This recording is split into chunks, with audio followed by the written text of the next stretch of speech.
Hello, my name is Dove Sinclair with the Power of the Patient Project. Today, my guest is Bob Kieserman. Bob is the Executive Director of the Power of the Patient Project, and a large part of his career as a professor of healthcare administration and healthcare consultant has been devoted to working with medical practices and the way that they are managed. He's considered himself an observer of the patient experience.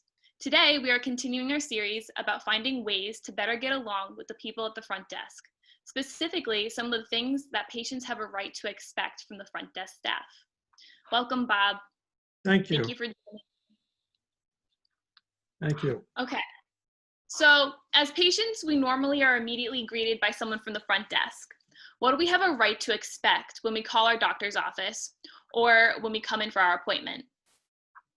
Well, I have basically 6 things that I think are important. One is the fact that we have to be courteous to these people.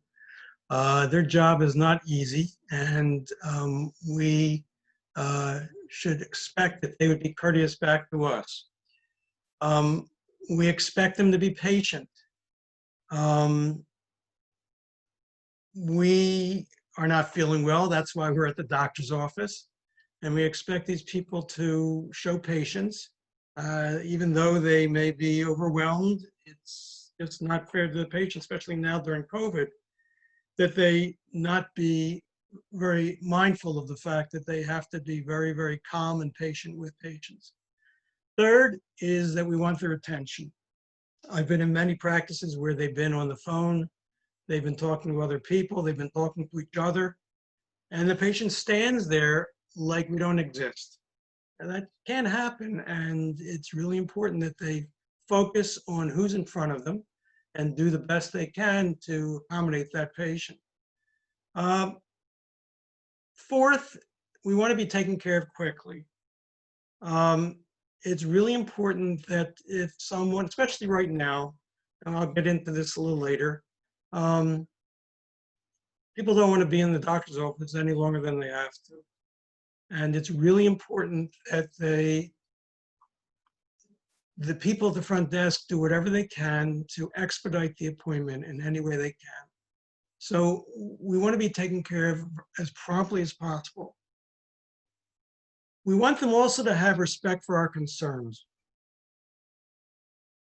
We don't want them, I know that they hear a lot of things throughout the day, and rightly so, but when an individual patient comes in, we want to feel that they're focused on us and that they are respecting our concerns and that there's a reason that we're there, and they should be attuned to the questions we're asking and the fear that we might have and so forth.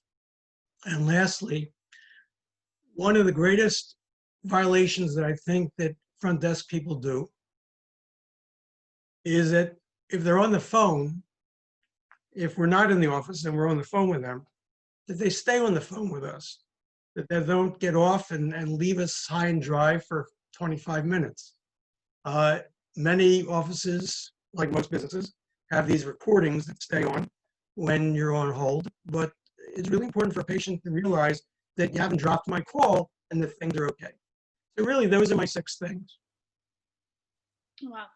Wow, those are quite interesting. Wow.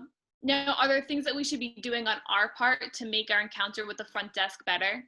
Yes, well, if anyone's been in an office lately, there are really 4 things that they're looking for. One is have your insurance cards ready. Again, this works 2 ways. We don't want to stay there longer than we have to, and they don't want us in there as longer than we have to be. So we have to bring our insurance cards and have them ready. I had mentioned this earlier in another video. I'll mention it again. One of the big ideas right now is to Xerox or copy your cards so that you don't have to pull them out of your wallet, and you can simply pass on to the receptionist a photocopy of your cards so that they can scan them and do whatever they have to do. It saves you time. It's a little cleaner in terms of COVID. Similarly, your ID. Most Practices now ask for our official ID. That's part of HIPAA, and it makes sense, I guess. They want to make sure that you are who you are. So you have to have your ID ready. Third, and a lot of practices are doing this very well, we're completing all forms online so that you're not standing there at the front desk taking up your time and their time and filling out forms. So if you can encourage the office to send you the forms by computer and you fill them out and send them back prior to your visit, it's going to be better for you and certainly better for them. And last, you asked, what can we do for them? We also have to have patience for them.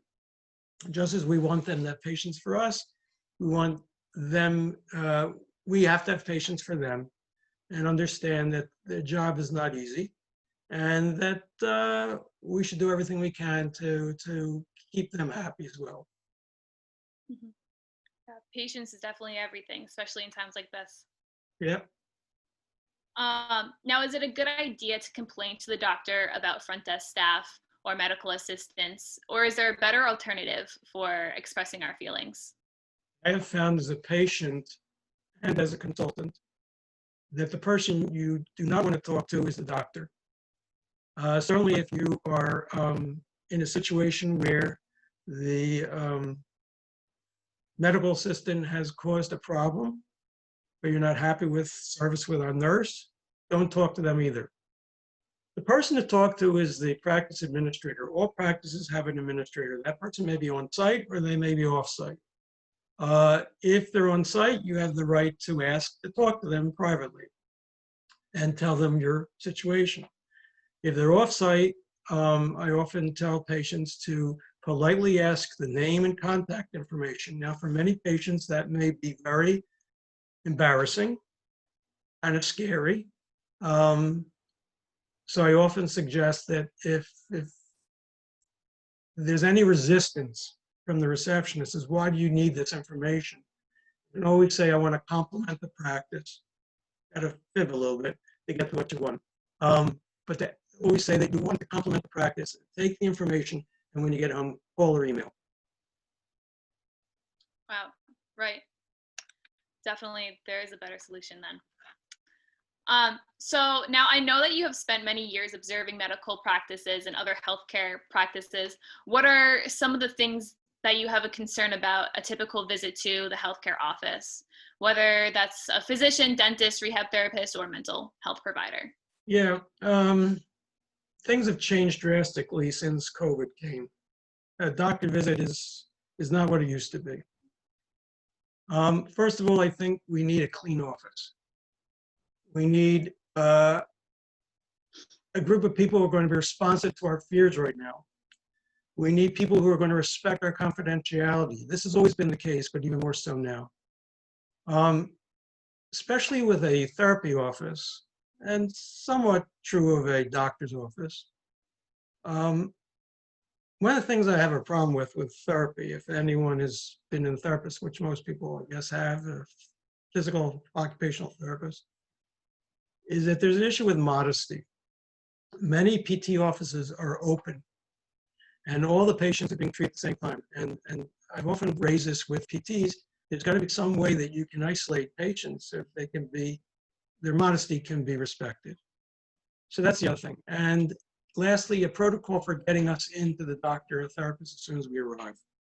And that's something new. We certainly want to make sure that the office has the protocols in place that most offices today, they have you stay outside in your car. And when it's your turn, they bring you in. There's no such thing anymore as a waiting room of people. Very unusual, which is a good thing. But we have to make sure that we're asking ahead how you handle this. Do I knock on the front door? Do I stay in my car? Are you going to protect me from other patients? Certainly I need to wear a mask. But the point is that once we get there, we should be escorted into the examination room as quickly as possible. That's what I'm looking for right now. in a medical office. It has changed since COVID, but that's what I'm looking for right now in a medical office. Right.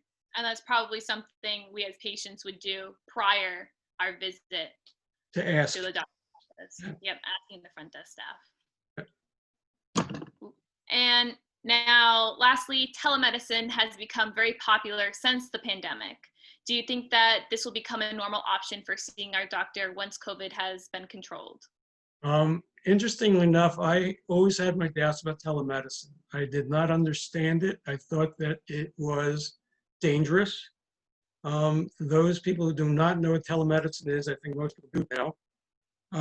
Telemedicine is when we communicate with our doctor using a computer or a telephone. Now that we have to use it, I think that it's working under certain circumstances. And the big thing, obviously, is if the patient needs to be examined physically, it won't work. Despite what many doctors will tell you, I don't think it will work. So do I think that it's going to continue? Yes. I think it will continue once we have vaccines, hopefully soon, and we're able to go back to the doctor as we used to. Telemedicine will continue to be a great option when a patient has a follow-up question from a visit, or they just have a general question, and there's no need for them to go into an office.